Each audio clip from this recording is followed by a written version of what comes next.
सिंधु घाटी सभ्यता, एक खोया हुआ शहर।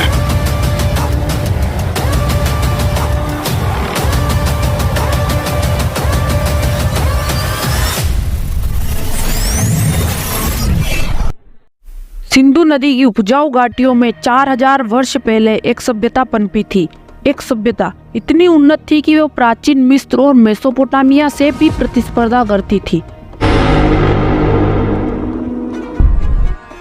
सन 1920 में सर जॉन मार्शल ने मोहनजोदारो और हड़प्पा के खंडहरों को उजागर किया था।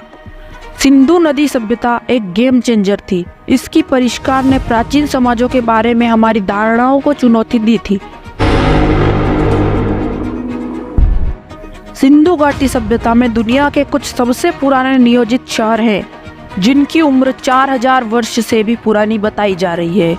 और सिंधु घाटी सभ्यता इतनी प्राचीन होने की वजह से ही इतनी प्रचलित नहीं है, बल्कि उनकी उन्नत जल निकासी प्रणालियां और ग्रिड जैसी सड़कें उल्लेखनीय शहरी नियोजन को प्रदर्शित करती है। वहां पर पाए गए जटिल मुहरे, मिट्टी के बर्तन और आभूषण एक जीवंत संस्कृति को प्रकट करते हैं। और कई इतिहासकारों का मानना है कि व्यापार नेटवर्क आधुनिक अफगानिस्तान से ओमान तक फैला हुआ था। सिंधु लिपि दुनिया के अनसुलझे रहस्यों में से एक है और इसी लिपि को अभी तक पूरी तरह से नहीं समझा गया है। इसी लिपि को समझने से इस रहस्यमयी सभ्यता के रहस्यों को उजागर किया जा सकता है। और यहाँ की कलाकृतियाँ एक जटिल सामाजिक पदानुक्रम को प्रकट करती है। और कई वैज्ञानिकों का मानना है कि महिलाओं ने सिंधु घाटी समाज में महत्वपूर्ण भूमिका निभाई। कई इतिहासकारों का मानना है कि जलवायु परिवर्तन, आक्रमण व सूखे के कारण सभ्यता का पतन हो सकता है।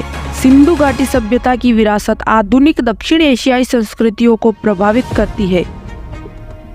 सिंधु घाटी सभ्यता का अनावरण मानव सरलता और लचीलेपन की कहानी को उजागर करता है। सिंधु घाटी सभ्यता के अधिकतर शहर पाकिस्तान में होने के कारण पाकिस्तान सरकार उन पर इतना ध्यान नहीं देती है और उनको केवल इस्लाम के चश्मे से ही देखा जाता है। इसीलिए वहाँ के कई रहस्यों को अभी तक उजागर नहीं किया गया है। 4000 साल से भी अधिक पुरानी ये सभ्यता कई रहस्यों का उजागर कर सकती है, अगर इसकी भविष्य में और खुदाई की जाए तो। खैर, वो राज अभी पाकिस्तान के अंदर मिट्टी के साथ ही दफन है, उनको अभी तक उजागर नहीं किया गया है। आपका क्या मानना है इस बारे में, आप कमेंट में जरूर से बताइएगा। मैं मिलता हूँ आपसे अगली वीडियो में, तब तक के लिए जय हिंद, जय भारत।